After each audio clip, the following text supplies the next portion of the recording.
Welcome back to the Rhode Show this morning in the Buzz. Do you think you know the profession with the highest divorce rate? What is your guess? Rhode Show host.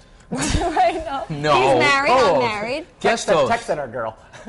I would say massage therapist. Oh, interesting. that's Okay, a good because one. I the didn't line go can be crossed. Okay, I would say it's something like a lawyer or I don't know, police officer, something dangerous or something. Oh, you're going the other way. I'm going the way Yeah. of a lot of interaction with other humans in your work environment, like Okay. a lot of like. You know what? Okay, contact. then yeah, you know what? Actor. Yeah, I would go with something that is like you said, you're really meeting other Clearly people, celebrities. spending All right. time with other people.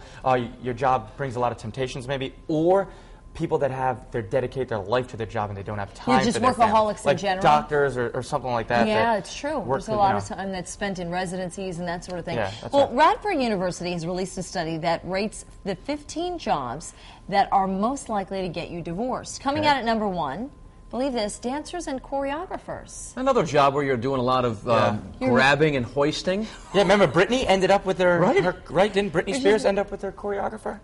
K-Fed was a backup dancer. Yes, because there's that passion. Yeah, there's that. Okay, yeah, but Like you know if your what, you're husband's right. at home or your wife is at home, Yeah. and you're there, like, because you have to have Taking out the chemistry, trash, right? You have to cooking. literally have this Yeah. chemistry. Right. I could see that. There's no like. Right? Like if you sit next to a couch and work with someone every single day, next to a eventually it's couch. just going to happen. Anyway, the divorce rate is 43%. Coming in up at number 2, I hope our guests aren't still here. They're gone.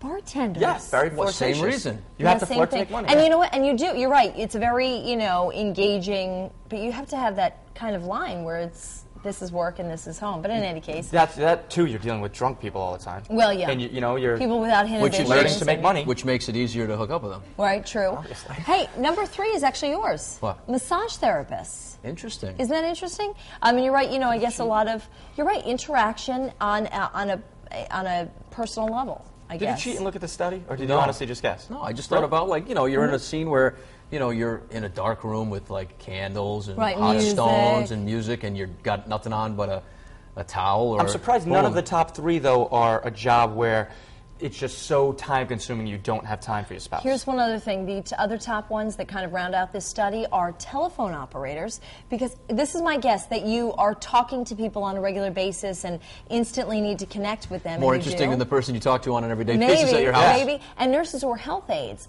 Again, I think it's that thing where you're getting very, that person is very vulnerable and you are helping them and they appreciate that and that sort of thing. Professional athletes got to be way up there as well. I'm I sure, think they're I'm sure top it 10. is. They Is it? jumbled them. I saw the study. They jumbled them with actors and whatnot. Actors, entertainers. I tell you what, Melissa Sardelli is going to be talking to our viewers this morning, and Mel, luckily, internet journalist is not one of the ones that is on this list. So I will make sure of that, Good. that's for sure. I'm here in the New England Tech Center live blogging on FoxProvidence.com, and today we're talking about the buzz. A lot of our bloggers are weighing in, so let's jump right in and see what they have to say this morning. Joe says, I do think a person's profession can determine the success of their marriage, but there are a lot of other important keys to a successful marriage. And Susie Q writes, it depends on what the spouse does. If they're both dancers, I think it would work. I agree, Susie. And in case you're just joining us this morning, I posted today's Buzz Poll question on FoxProvidence.com. We're asking, do you think a person's profession can determine the success of their marriage? Your choices are yes, some jobs are very demanding, or B, no, work should not affect your home life. And our Facebook friends have a lot to say this morning as well. Angie says, I think that if you work at it, then no profession, no man, no situation should dissolve something that's meant to be. And Donna writes, some professions are extremely demanding. If a marriage doesn't have a firm foundation, then it will definitely crumble. And Rhonda writes, police officers should be right up there too. Sounds like she's speaking from personal experience. I hope not, though. But don't go anywhere, because I'll be back at the end of the show with your web poll results. But for now, I'm going to send it on over to Lily, who's with Ted's Montana Grill.